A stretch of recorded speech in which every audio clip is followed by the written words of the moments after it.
Olá, seja muito bem-vindo e bem-vinda ao nosso programa. Esse é a Educação 360 e eu sou Keison Cunha e te convido a participar do nosso programa. Aqui você já sabe, né? Esse é um espaço colaborativo em que todo mundo pode participar nas discussões e assuntos que discernem sobre a educação pública com qualidade social. Então, eu te convido a participar do nosso programa, assistir e buscar encontrar novos olhares para a educação. Vem participar com a gente, manda seu vídeo, seu comentário, para a gente sempre tentar aprimorar o nosso conteúdo e levar até você, seja professor, secretário municipal de educação, novos olhares sobre a educação. E no programa de hoje a gente recebe a professora Ângela Nacholdi, que é pesquisadora e professora da Universidade Federal do Rio Grande do Norte. Professora, seja bem-vinda ao nosso programa. No nosso programa, o Educação 360, a gente busca trazer sempre novos olhares para a educação. E a nossa conversa hoje é um pouco da educação, né, e neurociência. Queria que a senhora falasse um pouquinho para a gente como é que acontece esse processo de alfabetização, principalmente da criança no início na escola. Bem-vinda. Obrigada. O processo de alfabetização, ele começa bem antes da criança entrar na escola. Ele começa na família, no momento em que os pais desenvolvem com a criança a linguagem, ensinam ela a falar, a se movimentar, enfim, a conhecer o mundo. Ele inicia aí o processo de alfabetização. E também quando os pais contam histórias, quando os pais leem rótulos de produtos para as crianças. Então, o importante desse convívio da criança, até mesmo na barriga, sobre leitura, sobre música, tem uma influência?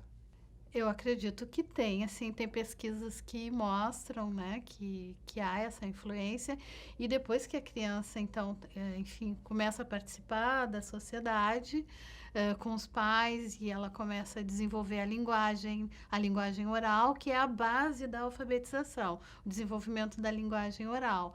E as práticas, né, sociais que a criança vai tendo, tanto na família, quanto na sua convivência fora da família.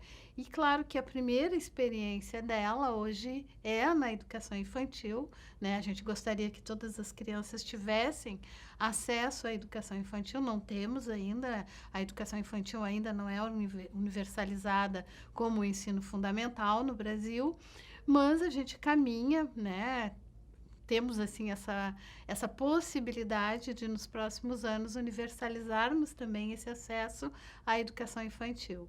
E aí então ela inicia lá, né, na família, na educação infantil, e depois no ensino formal obrigatório, que é o ensino fundamental das séries iniciais. Professora, e nesse processo, eu queria que a senhora explicasse para a gente de que forma a neurociência contribui para uma alfabetização, principalmente para a leitura, né? A gente hoje tem crianças, adultos até mesmo, que não têm um desenvolvimento do hábito da leitura, né? A sua oralidade.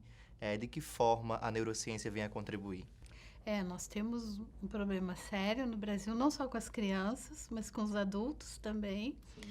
Temos um grande número de analfabetos no Brasil, é um país que tem esse grande número, então não é só com as crianças que nós temos que nos preocupar com a leitura, nós temos que nos preocupar também com os nossos adolescentes, com os nossos jovens, né?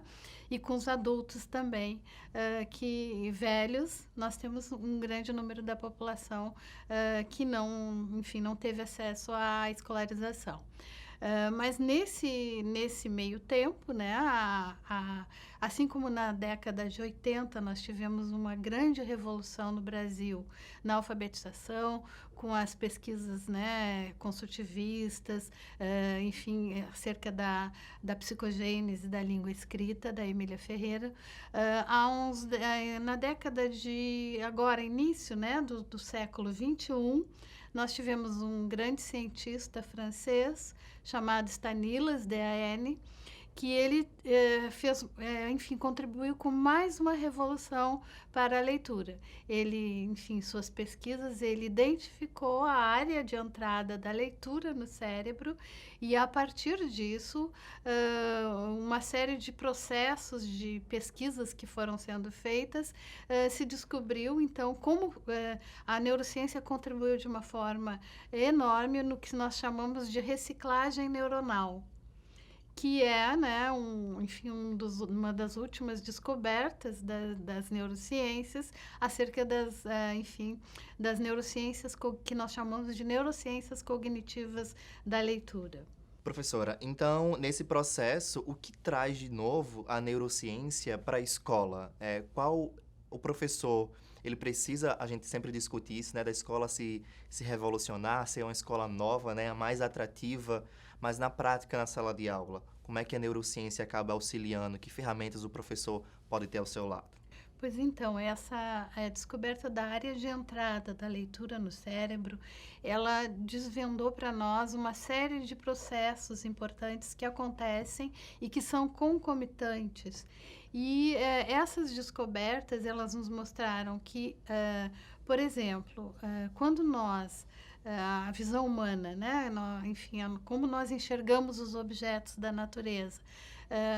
Para você não importa que eu esteja de frente, ou de lado, ou de costas, eu vou ser a Ângela Nacho de sempre.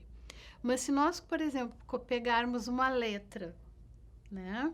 Por exemplo, a letra B, se nós viramos ela, né, colocamos ela de pata para o ar ou viramos de lado, ela se transforma num Q, num P ou num D. Então, as letras, elas têm lado. Então, essa descoberta que foi feita pela que é chamado reciclagem neuronal, que se chama a visão humana, nossa visão, ela é invariante, não varia. O objeto pode estar em qualquer posição e uma xícara é uma xícara virada de lado, enfim, né, emborcada, uma cadeira também, mas as letras, conforme nós viramos, elas mudam de nome, elas passam a ter outro nome, a ter outro som. Então, a gente precisa ter essa cognição mais apurada, digamos assim, na alfabetização. Quando nós vamos ensinar uma criança a ler, os professores, a maioria dos professores, a neurociência nos diz isso, mas a maioria dos professores que nós temos hoje dando aula e alfabetizando nossas crianças ignoram isso. Então, essa é a primeira barreira que a criança encontra, porque ela precisa reciclar o seu olhar para entender que as letras variam. Então, a leitura modifica o nosso cérebro, modifica a forma como nós olhamos o mundo. E, inclusive, esse cientista, ele viu que quando ele fez uma pesquisa até com adultos analfabetos aqui no Brasil, e ele fez um teste, enfim, com ressonância magnética, e ele viu que os adultos, quando ele mostrava letras ou objetos, enfim, era uma área localizada aqui atrás da orelha esquerda, que era ativada. Quando ele mostrava letras ou objetos, era ativada ali. Quando os adultos aprenderam a ler, essa área que era desse lado para identificar os objetos passou para o lado direito, atrás da orelha esquerda. E a área que antes identificava objetos passou a identificar letras. Então, o que ele viu? Que a leitura modificou o cérebro. Né? Modificou modificou o lugar onde os objetos eram identificados. Então, esse é um conhecimento que os professores precisam ter. Eles precisam dar mais atenção para a forma das letras. Só que não é só isso. O que esse cientista mostrou também é que tudo acontece muito rapidamente, em questão de milissegundos no cérebro, quando identifica a letra, já vai para a área do som, já vai para a área da pronúncia, que é a área motora, né, que a gente precisa, para pronunciar as palavras, a gente precisa mover, né, enfim, são várias áreas, inclusive o sentido. Então, quando nós E às ensinamos... vezes a gente dá pouca atenção Pouca a esses atenção para isso. sentidos. Então, os professores precisam saber que, assim como eles estão ensinando a letra, eles também estão já ensinando a correspondência do fonema, né, do som da letra, e, ao mesmo tempo, eles estão ensinando o sentido. Porque, enfim... Então, tudo acontece de uma forma muito rápida no nosso cérebro, e isso coloca por terra, inclusive, os métodos de alfabetização, porque todos eles estão presentes na pronúncia de um simples fonema da identificação de uma letra, sentido, tudo. Né? Então, então não é a ensinar a ler não é uma questão só de compreensão da correspondência grafema-fonema. Ela envolve muitos processos concomitantes ao mesmo tempo. Professora, a gente fala já um pouquinho mais dessa questão das metodologias, que eu acho que é o que interessa ao professor na prática, não é isso? A gente dá uma pausazinha, porque a gente vai mostrar uma experiência lá no município aqui do Rio Grande do Norte, que é o nosso quadro Caminhos das Experiências, em que você pode participar do nosso programa encaminhando um vídeo e a gente vai exibir aqui. Vamos para mais um destino?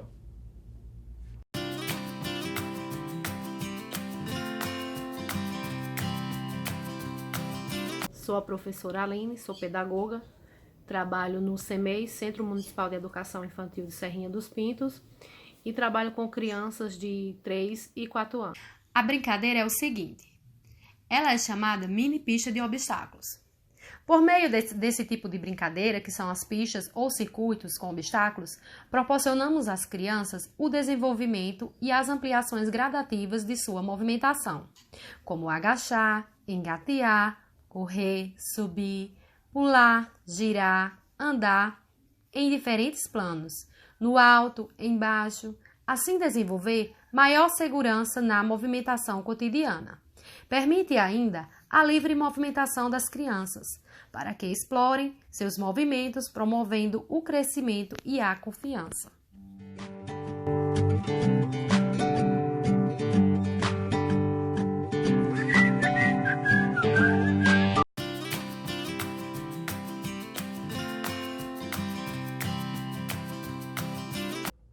Tá aí, essa é mais uma experiência aqui pelo interior do Rio Grande do Norte. E você pode participar do nosso programa. Encaminhe um vídeo de até 1 minuto para o nosso e-mail, mostrando a experiência que acontece aí na sua cidade. Encaminha que a gente vai mostrar aqui. Professora, continuando nossa entrevista, em foco dessa metodologia, a gente precisa entender que, de fato, o cérebro é uma máquina, né? Assim, em milésimos de segundos, a gente tem situações diferentes, principalmente na cabeça da criança que está no seu processo de alfabetização. Então, como é que o professor pode utilizar de ferramentas para a sala de aula? O computador, os equipamentos eletrônicos são um grande aliado? São um grande aliado, e as crianças também é um atrativo para as crianças, né? Enfim, todas as metodologias são importantes, inclusive o manuseio, né? O diálogo, o desenvolvimento do diálogo, a utilização de livros, a utilização de variados textos, a utilização de músicas, né? A metodologia com as nossas crianças, ela precisa ser muito variada, porque as nossas crianças hoje são crianças do século XXI. Então, nós não podemos usar as mesmas metodologias. Como a gente fala, acaba falando, né? As crianças já estão nascendo com o telefone na mão, enfim, né? Enfim, ensinando seus avós, seus pais a utilizar esses equipamentos. Então, mais do que importante, eu acho que já está na sala de aula, não é isso? Isso tudo tem que estar na sala de aula, né? Isso faz parte da nossa vida cotidiana. Então, nossas crianças estão tendo acesso muito mais cedo enfim, ao mundo escrito, né? As crianças, elas têm acesso, elas são muito incentivadas em todos os aspectos nessa nossa, né, nova sociedade que nós temos, tecnológica do século XXI. E isso nós não podemos negar. Professora, a pesquisa da senhora teve uma experiência também aqui no Rio Grande do Norte. Como é que acabou funcionando essa experiência? E também existe um curso de pós-graduação, a especialização, para as pessoas entenderem um pouco mais sobre essa área? Exato. Foi uma pesquisa que eu realizei, foi uma pesquisa de pós-doutorado. Foi uma pesquisa feita numa escola aqui de Natal, com crianças, né? Fiz com crianças de pequenas, fiz com crianças da educação de infantil de 4 a 5 anos e com crianças do segundo ano do ensino fundamental também. E nessas, na verdade, foram 2 pesquisas, uma trabalhando a correspondência grafema, fonema e outra trabalhando a compreensão. E ao realizar essas 2 pesquisas, eu cheguei à conclusão de que tanto a correspondência grafema-fonema, que deveria estar lá logo no início do processo de alfabetização, porque sem a criança ter essa compreensão, né, enfim, dominar a correspondência grafema-fonema, é impossível alguém aprender a ler. Isso já está provado. Mas, ao mesmo tempo, o que eu percebi? Que a compreensão, ela não estava só presente lá naqueles alunos do segundo ano, ela está presente desde o início do processo de alfabetização.